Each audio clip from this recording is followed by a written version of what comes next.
doors open at 10 on Thursday. And yeah, that's the press already. Hello and welcome to Assorted Meeples. I'm Phillip the Meeple on duty, and today we're talking about Gencon and kind of my takeaways and my experience with it this year in the year of the Lord 2024. Now, this Gencon was actually a pretty good one. I felt the entire time, even though they pushed, I think they just published 71,000 people showed up. And I felt like there was a good flow of traffic. There were some heavy spots, but for the most part, it was not absolutely terrible. There are some complaints in there, but I'll get into those in a bit. This is the first year that I felt like a professional content creator, as I had cards to hand out and I talked with an awful lot of companies about doing content around their work and for them. And it felt pretty good, I won't lie. I had a wonderful conversation with the guys at Chip Theory Games, about 20 strong, and their upcoming campaigns that I know they're doing. Talked to Austin at IV Games, and that was a fabulous time talking with the guys at IV Games, because they are artists first, and gaming came after art for them, and that shows in their games. Even though their game rules and the games they put out are insanely stellar games, they bring a table presence that very few rival, and I like that. I also had a wonderful conversation with Molly at Flat Out Games, which, by the way, I didn't realize the logo on their card was a dice and the FO, and I thought it was absolutely fantastic. She took the time to explain the rules for Point City to me, because I had heard a bunch about it and I wanted to actually get a good view of it. I did not pick that one up because it was on just pre-order. I had to scan it and it'd come in later, and I just didn't do it there. I will have a con haul video in the background to explain some of what's probably coming your way in the very near future, because I want to, those who were generous with me, I want to be generous with them back. So there will be a bunch of videos coming out, probably more than our normal 2 for 1. The things about the con, besides just being the professional thing, like, I talked all day Thursday and I didn't realize, and I thought it was like on Friday. I was like, oh yeah, that happened, and I'm like, wait a minute, it's Friday, I've only been here a day. I talked to so many people in one day, I was pretty shot. We were not fortunate to be downtown in a hotel. We had to stay, we got an Airbnb about 3 miles out. Me and my wife decided we were going to be cute and bring a couple of bikes and ride in and out of the convention every day, which was a good idea. Thursday afternoon it thunderstormed. Thursday afternoon on the way home, my front tire popped. I spent the remainder of the evening trying to get it back up and running. I was unsuccessful, so we wound up paying for a parking spot and parking south of the oil stadium, and it was all fine and dandy, but it was just one of those moments of frustration that I wasn't expecting. But otherwise, everything else went without a smash. Love the place we stayed at.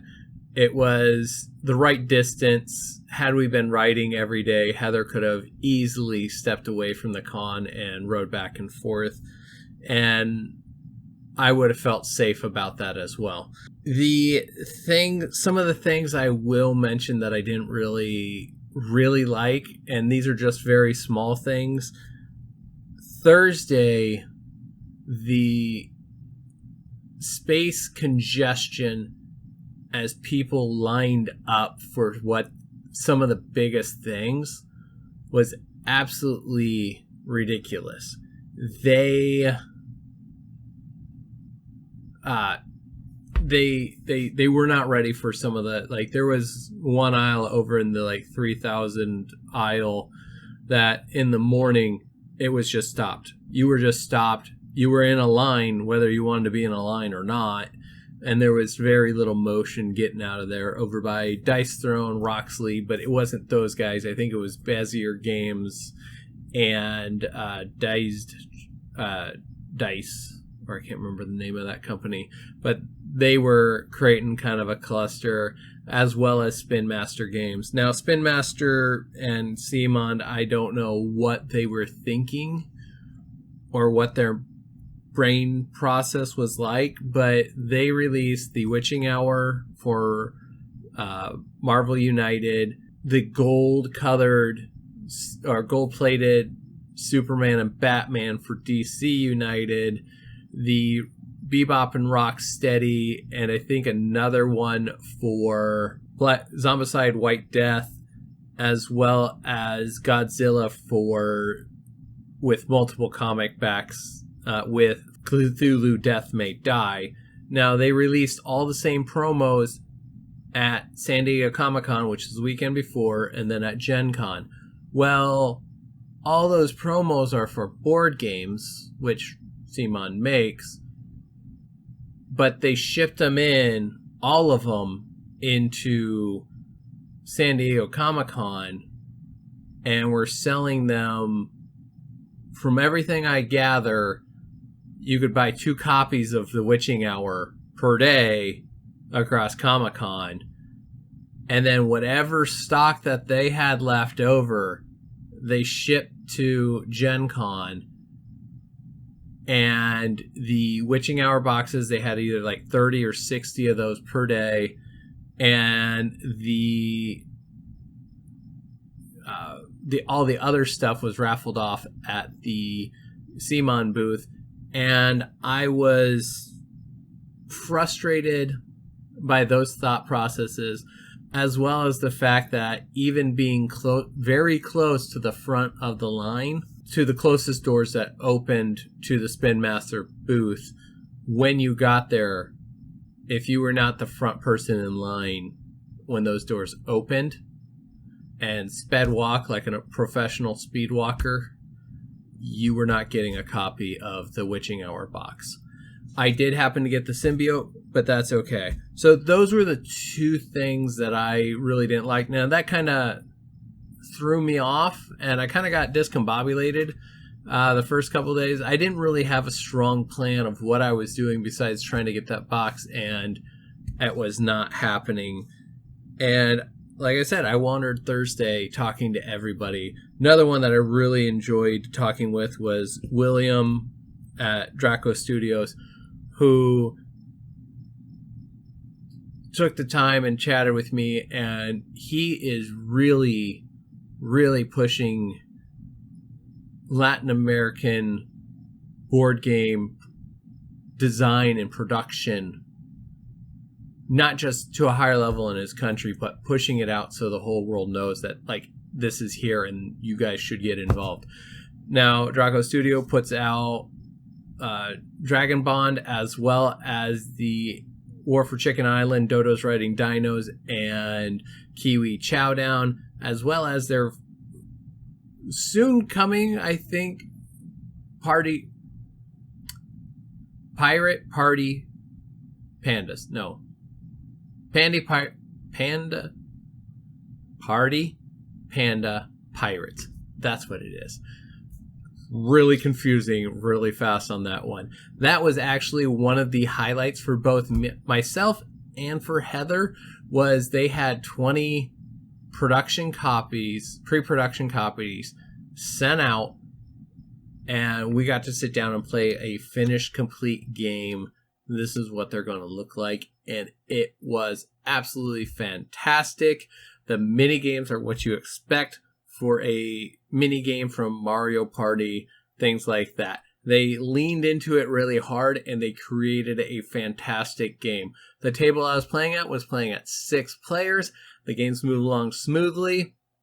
We had It was a bunch of us that I'd say are 30s, 40s area, and we had one girl who was playing who was possibly 10, and she was just as capable of winning as we were, and it felt fun the whole time hanging out with that whole table of 6. It was a great time that evening, and yeah, that was one of the highlights. The other highlight that I don't have B-roll for is I stopped by Horrible Guild's booth just to say hi, talk shop, and I knew they had this game called Railroad Tiles coming, which is based in the same kind of universe as Railroad Inc., and we just wanted to stop and say hi, and I thought they might, because the Kickstarter is coming in September, I thought they might be having it out on display and showing everybody. Well, they weren't. They were highlighting another game of theirs, and I just happened to snag a peek in their booth, and I saw it sitting back. He's like, you weren't supposed to see that. It was the designer of the game, and he had brought a very rough handmade prototype that he was, I'm assuming, was showing some very select people, but Heather, being a huge fan and him loving his baby, pulled it out really quick and gave us like a 30-second video that he told me I couldn't pull my camera out for, and I listened and really enjoyed what I saw. So that's going, from what I gathered from Heather, that's going to be an instant smash of the back button when it goes live. We will be doing some coverage on that, and it is currently available on Tabletop Pia to play there. Other things, I've kind of gone over everything I thought of. But yeah, it was a lovely con. I have a bunch of games that I need to now cover and get out there for people because they were super, super awesome about everything that they did and working with me. And I look forward to getting some content out for people here very soon. I need to now sit and record a video about my Gencon haul, what I bought, what I have for coverage, was given for coverage, and things like that, because not everything on the table behind me was purchased by me this year, and that makes me excited. So look forward to things coming up, and leave a comment down below what you guys thought of Gencon, and we will talk to you later. All right, bye. If you like what you just saw, please support us by hitting that like button and subscribing to our channel for more great gaming content.